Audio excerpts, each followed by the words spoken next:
بسم الله الرحمن الرحيم. الحمد لله رب العالمين، والصلاة والسلام على أشرف الأنبياء وخاتم المرسلين محمد وعلى آله وصحبه وسلم. ربنا هب لنا من لدنك رحمة وهيئ لنا من أمرنا رشدا. ربنا أرنا الحق حقا وارزقنا اتباعه، وأرنا الباطل باطلا وارزقنا اجتنابه. ربنا اغفر لنا ولإخواننا الذين سبقونا بالإيمان، ولا تجعل في قلوبنا غلا للذين آمنوا ربنا إنك رؤوف رحيم. آمين. برایانی بەڕێز و خۆشەویست، خۆشحاڵم کە لە دەرسێکی دیکە بە خزمەتان دەکەمەوە لە شەرحی مەتنی عەقیدەی تەحاوی.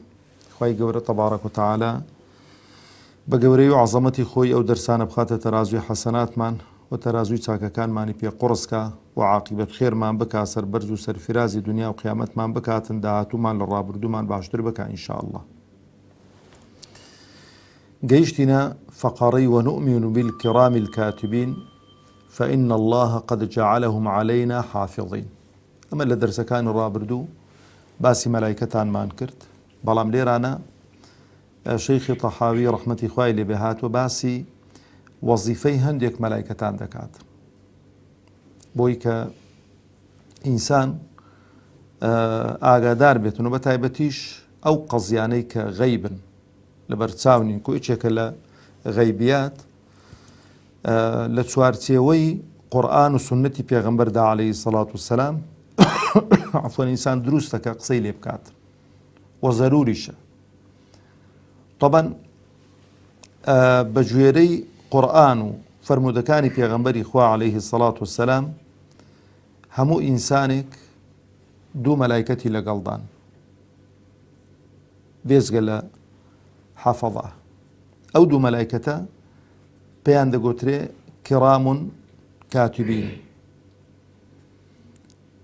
ئەو دوو مەلایکەتە یەکیان موەککەلە بە نووسینی چاکەکان، یەکیان موەککەلە بە نووسینی خراپەکان. خوای پەروەردگار دەفەرمێ وَئِنَّ عَلَيْكُمْ لَحَافِظِينَ كِرَامًا كَاتِبِينَ. لەو لەحظەیەی برا بەڕێزەکانی خۆم ئینسان کە مکلف دەبێ، تەکلیفی شەرعی دەکەوێتە سەر، هەموو هەڵسوکەوت و قسەکانی تۆمار دەکرێن بە چاکە و بە خەرابە. حتا عولەما دەفەرمون ئەو شتانەی کە پاداشت و سزاشیان لەسەر نییە ئەوی شەر تۆمار دەکرێن. خوای پەروەردگار تەبارەک و تەعالا ئەو شتانەی کە پاداشت و سزایان لەسەر نییە ئەوانە ڕەش دەکاتەوە و ئەوانەی دیکە دەمێننەوە. لەبەرەوە ئینسان دەبێ ئاگاداری قسەکانی خۆی بێ، ئاگاداری هەڵس و کەوتی خۆی بێ و ئاگاداری زمانی خۆی بێ. لەبەرەوەش پێغەمبەری خوا عەلەیهی سەڵات وسەلام دەفەرمێ دووشت زۆرترین خەڵک دەبەنە دۆزەخ، زوبان و داوێن. ئینسان ئەگەر زوبان و داوێنی پاراست لە ئاگری دۆزەخ پارێزراو دەبێ ئینشاءالله. برا بەڕێزەکانی خۆم، لەفز کابرا کە قسەیەکی دەکات، تا و قسانێک کە من دەیکەم هەمووی تۆمار دەکرێن. خوای گەورە وەما یەلفظ من قەول، هیچ قسەیەکی لە دەوی نایەتە دەر ئیلا لەدەیه ڕەقیب عەتید. چاکە هەر کاتێکی بڕیاری چاکەکردنتدا نیەتت لێ هێنا بە گوێرەی فەرمودەکانی پێغەمبەری خوا عەلەیهی سەڵات وسەلام، ئەگەر بربەستێکت بۆ هاتە پێش چاکەکەت پێ نەکرا، چاکەیەکت بۆ دەنووسی ئەو مەلایکەتە بە ئەمری خوا. واگەر کردت دا بۆ حەوسەت، لە حەوسەتیش بەرەو ژوور ئایدی خوایە. بە گوێرەی عەمەل و نیەتی ئینسانی، ئیخلاس و دڵسۆزی ئینسانی چاکەکان زیاد دەکەن. یعنی ئەگەر چاکەکە هەوڵ دەی بیکەی و نەتکرد و بربەستێکت بۆ پەیدا بوو، خێرێکت بۆ دەنووسرێتن ئەو مەلایکەتانە، ئەو کیرامەن کاتبین. ئەگەر کردت لە دێوە دەست پێ دەکاتن هەتاوەکو حەوسەتی لەو نێوەندەیدا دڵسۆزی و ئیخلاسیەتەکە چەندە بۆ خوا ئەوەندەت بۆ تۆمار دەکرێت. بەڵام پێچەوانەی چاکەی خراپە ئینسان ئەگەر ویستی خراپەیەک بە بەڵام لە ترسی خوا وازی لێهینە چاکەیەکی بۆ تۆمار دەکرێت. بەڵام ئەگەر کردی ئەو چاکەیە ئەو خراپەیە یەک خراپەی لەسەر تۆمار دەکرێت دەنانویسرێن. ئەوش گەورەی و عەزەمەتی خوایە، ئەوش ڕەحمی خوایە بە ئێمە ئیماندار و بە مسلمانان بەڕاستی. ئەوە نەهاتۆ بڵێ هەرچی خراپەیەکی کرد یەک بەدە تا 700 لۆ دەنووسین، هەر خراپەیەک خراپەت بۆ دەنووسرێت. تەوبەشت کرد خوای گەورە لەسەرت ڕەش دەکات، تۆ تەوبەشت نەکرد ئەو چاکانەی کە هەنە چاکەن دەکەی، کردەوەی باش دەکەی. خوای گەورە دەفەرمێ ئین الحەسەنات یودهبن السەیئات، چاکە خراپەی ڕەش دەکاتەوە. لەبەرەوە ئینسان ئەگەر خراپەشی کرد با هەوڵدا لەگەڵ خراپەکان چاکەی زۆر ئەنجام بداتن بۆی کە ئینسانی مسلمان ئەو چاکە و عەمەلە باشانەی خراپەکانی ڕەشکاتەوە. کەواتە یەک شت لێرانە ئەو دوو مەلایکەتە برا خۆشەویستەکانی خۆم، دوو مەلایکەتی بەڕێزن خوای گەورە دایناون لەگەڵ ئینسانەکان. ئینسان ئەوانە دوو سجلیان پێن، ئەو سجلانە لەو دەقەی کە ئەتوو بە خەبەری حەرەکات و سەکەنات دەکەی ئەوانە دەنووس. تەشبیه نەبێ بەو مەلایکەتە بەڕێزانە. نازانم چێتان تووشی مەحکەمە و مەحکەمەکاری بوون. عەفوەن مەحکەمە کاتبێک لە بەردەستی حاکمیە کە حاکم قسان دەکا هەرچی دەڵێ ئەوە دەنووسیتم، بەردەوام دەنووسی، هەر سەریش بەرز ناکاتەوە، بەس گوێ لە قسەی حاکمی و دەنووسی. ئەو مەلایکەتانە ئاوانە. لەبەرەوەش پێغەمبەری خوا عەلەیهی سەڵات وەسەلام دەفەرمێ ئاگاتان لە سوبانی خۆتان بێت، ئاگاتان لە سوبانی خۆتان بێتن. برا بەڕێزەکانی خۆم، ئینسان باوەڕبوون بە مەلایکەتان و بە تایبەتیش ئەو مەلایکەتانەی کە وەزیفەیان بۆ دیاری کراوە ڕوکنێکە لە ڕوکنەکانی ئیمان. یعنی ئەوەی کە باوەڕی وا بێ بە قەناعەتەوە بڵێ وەڵا هیچ مەلایکەتێک کار و کردەوەی ئینسان نانووسن و ئەسڵ و ئەساسینە کە برە پێی کافر دەبێت، پێی لە دین دەچێتە دەرەوە. لەبەرەوەش ئەفکار و بیر و بۆچوون و تەسەوڕاتی عەجایب دەبینین، بەڵام ئێرە جێ حیساب و کتاب نییە. خوای گەورە تەبارەک و تەعالا هەرچی پێی خراپ دانا پێی خواردانە خوای گەورە محاسبەی کات و ئینتقامی لێ وەربگریتەوە. دێنە سەر مەلایکەتانێکی دیکە، فەقەڕەی دیکە دەفەرمێ ونؤمن بملك الموت الموكل بقبض أرواح العالمين. برا بەڕێزەکانی خۆم، خوای پەروەردگار تەبارەک و تەعالا مەلەک المەوتی دیاری کردووە قەبضی ئەڕواح بکاتن، ڕوحی هەموو خەڵکی هێنانە دەرەوەکەی عایدی چییە؟ عایدی مەلەک المەوتیە. طبعا مەسەلەی ڕوح برا بەڕێزەکانی خۆم لە دەرسەکانی دیکەش باسمان کردووە. ڕوح یەکێکە لە ئەو تایبەتمەندیانەی کە خوای پەروەردگار تەبارەک و تەعالا علم و زانستی بە پێغەمبەرانیش نەداوە عەلەیهیمو سەڵات وەسەلام. فەلاسیفە و خەڵکێکی بێئیش خۆیان زۆر ماندوو کردو ڕوح چییە و ماهیەتی ڕوح چییە و هەندیانی ناوە بردو ئاخیری سفر، هیچیان پێوە نەبوو. ئیوا بوتی ڕوح خوێنە، ئیوایەت ڕوح هەوایە، ڕوح نزانم هیچ. بەڵام ئایا حەقیقەتێکی هەیە؟ بەڵێ حەقیقەتێکی هەیە. ئەو ڕوحە لە ناو جەستەی ئینسان حەرەکات و سەکەنات و قسە و گفتار بە ئینسان دەبەخشێتن. هەر کاتێک کە ئەو ڕوحە هاتە دەر ئەو ئینسانە بێ ڕوح و جان دەمێنێتەوە و لاشەکەی بۆ گەن دەکات. گەلێک جارە من تەشبیهی ڕوح دەکەم، تەشبیه نەبێ بە کارەبا. چۆن کارەبا ڕۆڵی جیاجیا دەبینێ بۆ ئامێرە جیاجیاکان، بۆ گڵۆب ڕۆڵی ڕووناچی دەبینێ، بۆ پانکە ڕۆڵی فێنکەرەوە دەبینێ، بۆ مەبەڕیدە ڕۆڵی فێنکەرەوە دەبینێ، بۆ سەماعە ڕۆڵی بەرزکردنەوەی بەیان بە قوتکردنی دەنگ دەبینێ، بۆ سۆبە ڕۆڵی گەرمکردن دەبینێ، بۆ سەلاجە و مجەمیدە ڕۆڵی بەستن دەبینێ بۆی کە شتانە تێک نەچن. ڕۆحیش ئەگە تەماشەکی لە ناو جەستەی ئینسان، هەر ئەعزایەک لە جەستەی ئێمە تایبەتمەندیەکی پێدەدات. لە چاودا ڕۆڵی بینین دەبینێ، لە گوێچکەدا ڕۆڵی بیستن دەبینێ، لە لووددا ڕۆڵی بۆنکردن دەبینێ، لە دەست ڕۆڵی هەستکردن دەبینێ، لە زوبان ڕۆڵی قسەکردن دەبینێ، لە مەعیدەدا ڕۆڵی هەرسکردن دەبینێ. هەر یەکە و تایبەتمەندیەکی خۆی پێدەداتن. بەڵام کە ئەو ڕوحە هاتە دەر، ئەو ئینسانە بێ ڕوح و گیان دەمینێتەوە و هەمووی دەگەنێ. چۆن سەلاجەیەک پڕی مەوادی بکە، پڕی گۆشتی بکە، پڕی نانی بکە، ماوەیەک کارەباکەی لەسەر بکوژێنەوە، هەمووی بۆ گەنی دەبێت و لە بەین دەچێت. ئەو مەلەک المەوتە موەکەلە کە ڕوحی هەموو مەخلوقات بچێشێتن. پرسیارێک لێرە دێتە پێشەوە. باشە جاری وا هەیە یەک لەو پەڕی دنیا هەجەلیا هاتی، یەک لەو پەڕی دنیا، یەک لەو پەڕی دنیا، هەر یەکە و لە وڵاتێکی، هەر یەکە و لە ماڵێکی. ئەو مەلەک المەوتە چۆن پێڕادەگا لە یەک لەحزەدا لە یەک کاتدا ڕوحی هەمان بچێشیتن.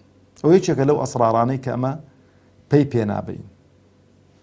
بەڵام خوای گەورە و عەزیم هەندێک تەکنۆلۆجی ئەمڕۆ وای کردو ئەو شتانە لە مێشتی ئینسان نزیک کاتەوە. یعنی تەماشەکە بەثی قەناتێکی فەضایی لە ئەو کوردستانی خۆمان، باسی کەناڵی پەیام بکەین. کەناڵی پەیام ئەلەو کوردستانی خۆمان بەرنامەکانی خۆی پەخش دەکا لە هەر وڵاتێکی ئەو دنیای.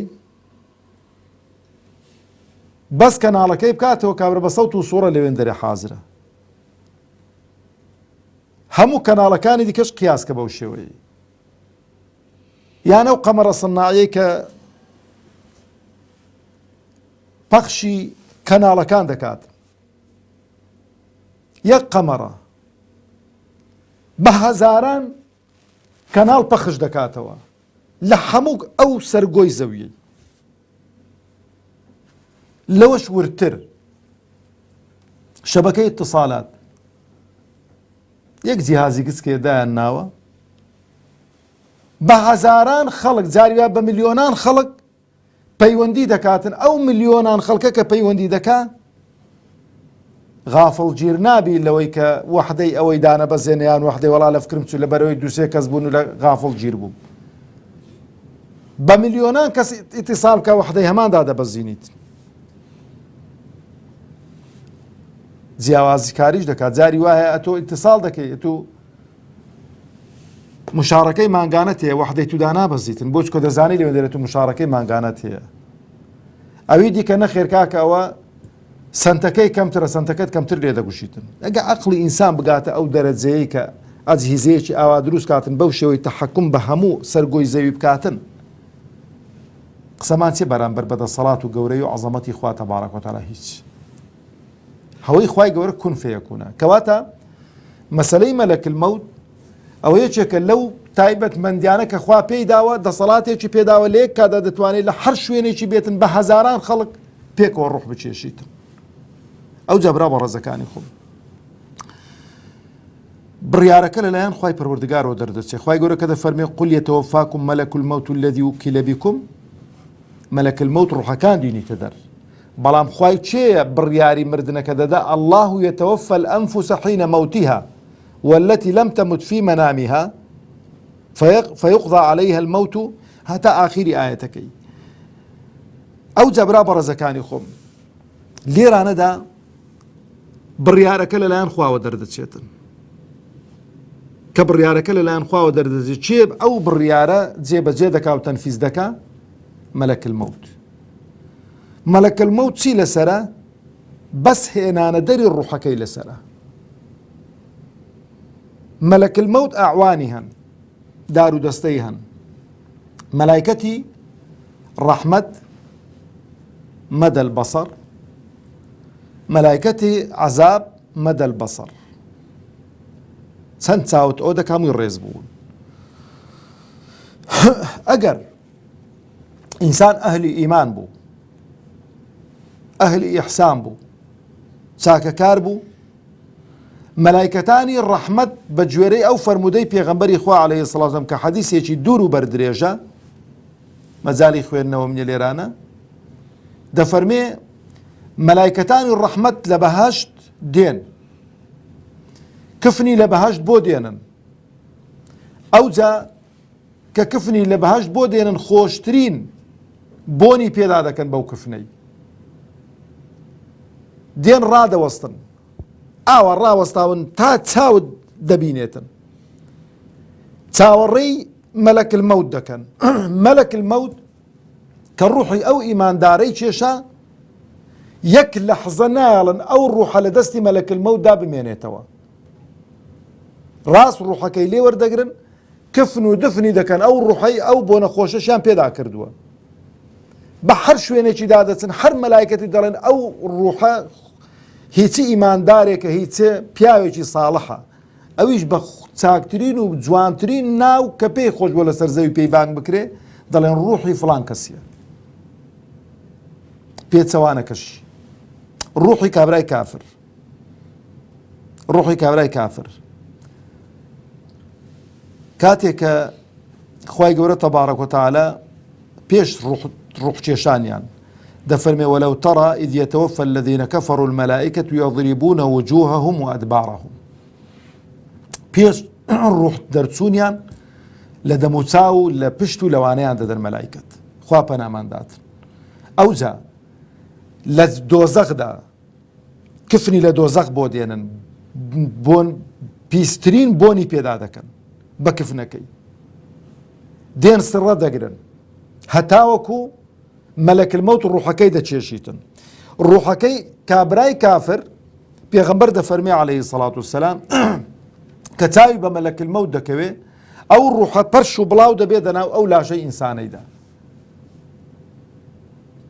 تەمەنای هاتنە دەرەوە ناکات، بەڵام دەفەرمێ مەلەک المەوت ئەو ڕوحەی ڕادەچێشیتە دەرەوە، کە ڕای کێشا دەرەوە دەڵێت چۆن سووفێکی تەڕ، خوریەکی تەڕ بەناو شیشێکی سوورکراوە یان بەناو دڕچێکدا ڕای کێشی، چەند بە زەحمەت دەتوانێ ئەوی بینێ دەرەوە، ئاوا بە زەحمەت ڕوحەکەی دەچێشیت. لەو لایەش خوای گەورە تەبارەک وتەعالا باز دەکات کە مەلایکەتان لێی دەدەن کە ڕوحەکەیان هینا دەر، لەک لەحزە نایڵن لە دەستی مەلەک المەوت بینتۆ، ئەو مەلایکەتی عەزاب خوا پەناماندا ڕوحەکەیان لێ وەردەگرن، لە ناو ئەو کفنەیدا دەکەن و دەیبەن و بە ناخۆشترین ناو هەر کەسێکی دەیگاتێ، هەر مەلایکەتێک دەڵێ ئەو ڕوحە پیسە ئیچەیە، بۆگەنە ئیچەیە، پیسترین بۆنی لێ دێتن، بە چ ناوێک زۆر قەڵس بۆ لەو دنیای دەڵێن ڕوحی فڵان کەسە. کەواتە برا بەڕێزەکانی خۆم، مەلەک المەوت